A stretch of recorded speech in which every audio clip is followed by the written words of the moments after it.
Good morning to all મિત્રો. આજે આપણે ઓટોમોબાઈલ કમ્પોનન્ટ ડિઝાઇન સબ્જેક્ટમાં chapter number 5 design of IC engine component જે છે તેની અંદર વાલ્વની ડિઝાઇન કઈ રીતે કરવામાં આવે છે અને કયા કયા ભાગોની ડિઝાઇન થાય છે તેના વિશે ચર્ચા કરીશું.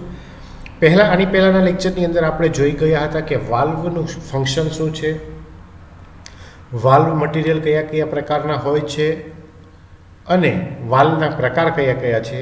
તે બેઝિક થિયરી જે હતી તે આપણે અગાઉના લેક્ચરમાં ઓલરેડી જોઈ ગયા છીએ.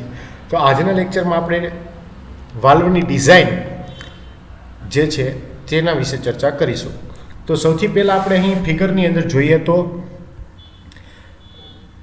વાલ્વ જે છે તે દર્શાવેલો છે અહીં એક, અને તેની માટે એક અહીંયા ઇનલેટ અથવા તો જે એક્ઝોસ્ટ એક મેનિફોલ્ડ જે છે તેની રચના દર્શાવેલી છે. અહીં અલગ અલગ નોટિફિકેશન આપેલા છે કે જેની અંદર ડીવી એટલે કે ડાયામીટર ઓફ વાલ્વ સ્ટેમ, પી જે છે મેક્સિમમ પ્રેશર કઈ રીતે વાલ્વ ઉપર લાગે છે તે દર્શાવેલું છે. અહીંયા એક થિકનેસ દર્શાવેલી છે ટી વડે. વાલ્વ સીટ જે છે તે કેટલો એંગલ બનાવશે તે અહીં આલ્ફા વડે દર્શાવેલો છે. વાલ્વ પોર્ટનો ડાયામીટર કેટલો છે તે ડીપી વડે દર્શાવવામાં આવેલો છે, અને ડીએસ જે છે અહીં નીચે તે વાલ્વના સ્ટેમની ડાયામીટર કેટલો છે તે રજૂ કરે છે. હવે જે આગળ વધીએ તો સૌથી પહેલાં અહીં બાજુમાં આપેલું છે તે નોમેનક્લેચર જોઈ લઈએ. Let DP is equal to diameter of valve port in millimetre, એટલે કે ડીપી જે છે તે વાલ્વ પોર્ટનો ડાયામીટર છે કે જેને એમએમની અંદર દર્શાવવામાં આવેલો છે. DB is equal to diameter of valve head. ડીબીને છે વાલ્વ હેડના ડાયામીટર તરીકે આઈડેન્ટિફાઈ કરવામાં આવ્યો છે અને તેની વેલ્યુ હંમેશા મિલીમીટરની અંદર મેઝર કરવામાં આવે છે. Capital L is equal to stroke length. Stroke લેન્થને કેપિટલ એલ વડે આઈડેન્ટિફાઈ કરવામાં આવેલું છે. કેપિટલ વીને V is equal to mean piston speed in metre per second, એટલે કે કેપિટલ વી જે છે તે પિસ્ટનની મીન સ્પીડ છે કે જે મીટર પર સેકન્ડની અંદર લેવામાં આવે છે.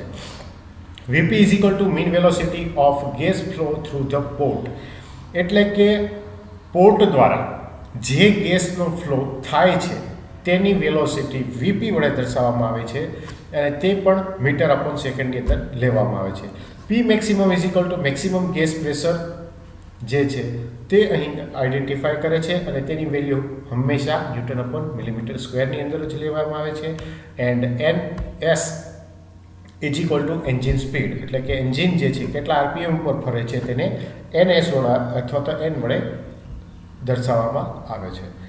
તો સૌથી પહેલાં આપણે અહીં વાલ્વની ડિઝાઇનની અંદર વાલ્વ પોર્ટનો ડાયામીટર જે છે તે એનો ડાયામીટર કેટલો છે અને તે ફાઇન્ડ આઉટ કઈ રીતે કરવામાં આવે છે તો તે વિશે આપણે ચર્ચા કરીશું.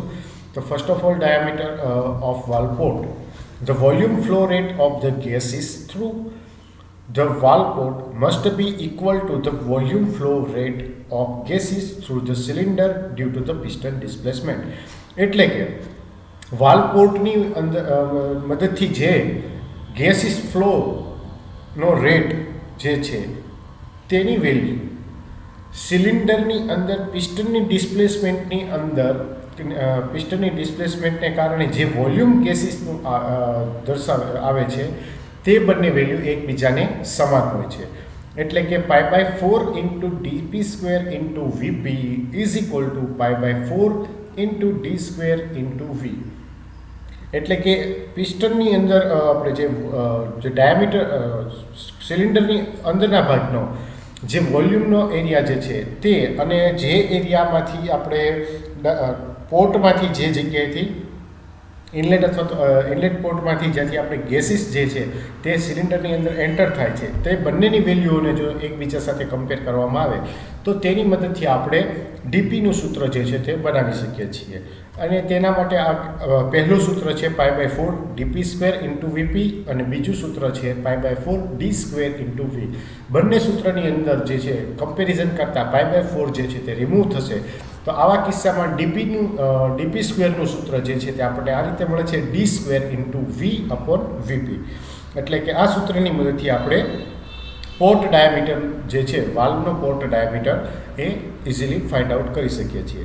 The allowable mean velocity at the gas flow through the port VPR as given below. તો કે મીન વેલોસિટી જે છે કે જે ગેસ વાલ્વ પોર્ટમાંથી દાખલ થાય છે તો તેના માટે વેલોસિટીની વેલ્યુ જે છે તે નીચે પ્રમાણે છે, જેનું એક ટેબલ આપેલું છે. તો કે allowable velocity of the gases VP in metre per second. પેલી જે કોલમ છે એની અંદર છે ટાઈપ ઓફ એન્જિન, એટલે કે કયા ટાઈપનું એન્જિન છે. નંબર 2 ની અંદર છે થ્રુ ઇનલેટ વાલ્વ. ઇનલેટ વાલ્વમાંથી જે ગેસીસ ફ્લો થાય છે તેની વેલોસિટી કેટલી હશે. એન્ડ નેક્સ્ટ વન છે through the exhaust valve. Exhaust વાલ્વની મદદથી કેટલો ગેસીસ જે છે તે બહાર હવામાં દાખલ થાય છે. તો સૌથી પહેલાં આપણે જોઈશું લો સ્પીડ એન્જિન માટે. તો ઇનલેટ માટેની વેલ્યુ છે 30 થી 40 મીટર પર સેકન્ડ અને એક્ઝોસ્ટ માટેની વેલ્યુ છે 40 થી 50 metre per second. Medium speed engine જેવું હોય તો આવા કિસ્સામાં ઇનલેટ માટેની વેલોસિટી છે 35 થી 45 મીટર પર સેકન્ડ, જ્યારે એક્ઝોસ્ટ વાલ્વ માટે તેની વેલોસિટીની વેલ્યુ છે 45 થી 55 metre per second. High speed engine માટે જોવા જઈએ તો તેના માટે હાઈ સ્પીડના એન્જિનના ઇનલેટ વાલ્વ માટે મીન વેલોસિટીની વેલ્યુ જે છે તે 80 થી 90 મીટર પર સેકન્ડ વચ્ચે લેવામાં આવે છે, જ્યારે એક્ઝોસ્ટ વાલ્વ માટે મીન વેલોસિટી જે છે તે 90 થી 100 મિલીમીટર પર સેકન્ડ લેવામાં આવે છે. નેક્સ્ટ છે ડિઝાઇન એ ડાયામીટર ઓફ વાલ્વ. વાલ્વના ડાયામીટરની ડિઝાઇન છે કે જેના માટેનું સૂત્ર સાવ સિમ્પલ છે, એટલે કે diameter of valve head DV is equal to DP plus 2 into W, જ્યાં ડબલ્યુની વેલ્યુ છે તે 0.06 ઇન્ટુ ડીપી તરીકે લેવામાં આવે છે અને આલ્ફા જે છે કે જે એંગલ વાલ્વ સીટનો એંગલ છે જે 45 ડિગ્રી લીધેલો છે. તો આવા કિસ્સામાં ડીપીની વેલ્યુ જે છે તે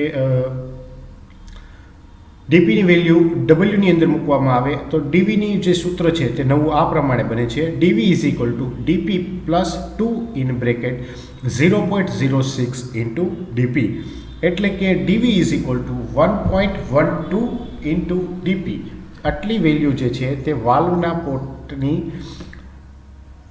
ડાયામીટર અને વાલ્વની ડાયામીટર વચ્ચેનો સંબંધ દર્શાવે છે.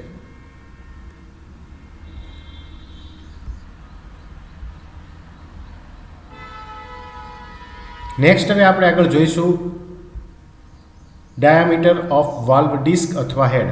વાલ્વ હેડની અથવા તો વાલ્વ ડિસ્ક જે ઉપરની સપાટી છે તેનો થિકનેસ કેટલી છે.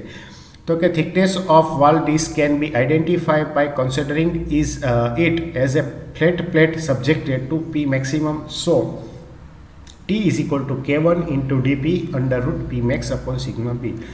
એટલે કે વાલ્વ ડિસ્ક અથવા તો વાલ્વ હેડની થિકનેસને આઈડેન્ટિફાઈ કરવા માટે આપણે આવા કિસ્સામાં એક ફ્લેટ સપાટી તરીકે એને લઈશું કે જેના ઉપર પી મેક્સિમમ જેટલું ફોર્સ જે છે તે લાગુ પડે છે.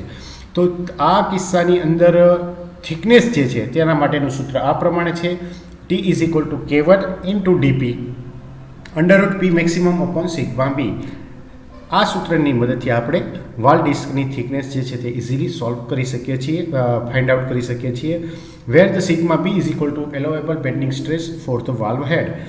વાલ્વ હેડના માટે એલોવેબલ બેન્ડિંગ સ્ટ્રેસ છે કે જે તે મટીરિયલમાંથી વાલ્વ બનાવવામાં આવ્યો હોય છે તો તેના ઉપર ડિપેન્ડ કરે છે. હવે સિગ્મા બીની વેલ્યુ કયા મટીરિયલ માટે કેટલી હોય છે તે અહીં નીચે દર્શાવેલી છે. એમાં અંદર જોઈએ તો 25 to 30 newton per millimetre square four કાસ્ટાઇન. કાસ્ટાઇન મટીરિયલનું valve હોય તો આવા કિસ્સામાં સિગ્મા બીની વેલ્યુ 25 થી 30 ન્યૂટન પર મિલીમીટર સ્ક્વેર વચ્ચે લેવામાં આવે છે. 50 to 60 newton per millimetre square for plain carbon steel. જો વાલ્વ મટીરિયલ જે છે તે પ્લેન કાર્બન સ્ટીલની અંદરથી બનાવવામાં આવ્યો હોય તો આવા કિસ્સાની અંદર સિગ્મા બીની વેલ્યુ જે છે તે 50 થી 60 ન્યૂટન પર મિલીમીટર સ્ક્વેરની વચ્ચે લેવામાં આવે છે.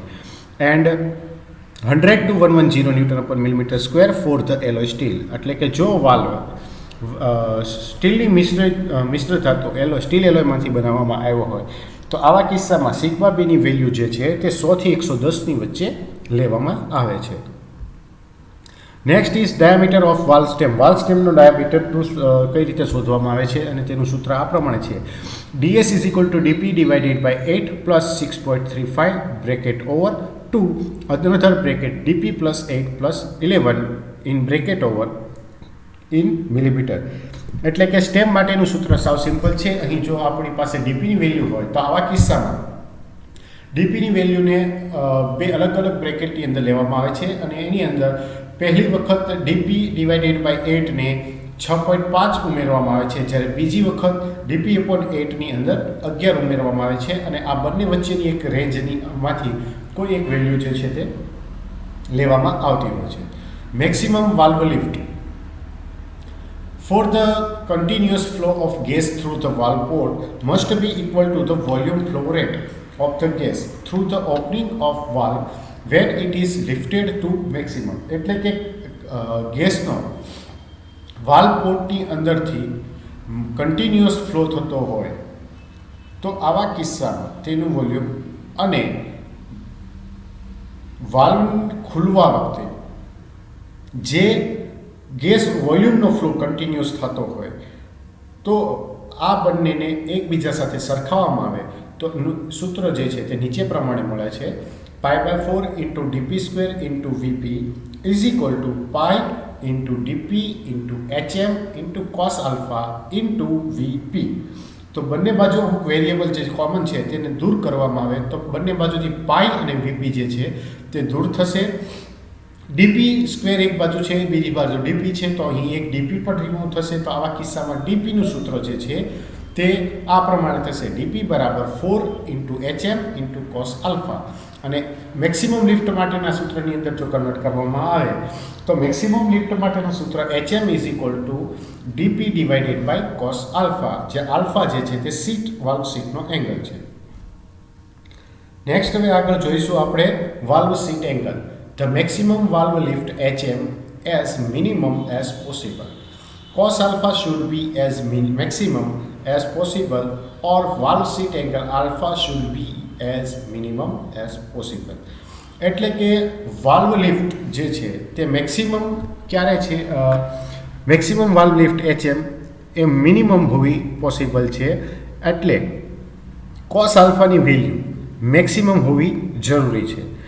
એના માટે વાલ્વ સીટ એંગલ આલ્ફા શક્ય હોય ત્યાં સુધી મિનિમમ હોય તેવી પ્રયત્ન કરવો જોઈએ.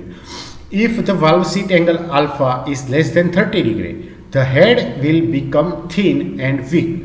જો વાલ્વ સીટ એંગલ જે છે આલ્ફા એ 30 કરતાં ઓછો હોય તો આવા કિસ્સામાં હેડની થિકનેસ છે તે થોડીક પાતળી થાય છે અને આવા કિસ્સામાં વાલ્વ જે છે તે નબળો બને છે.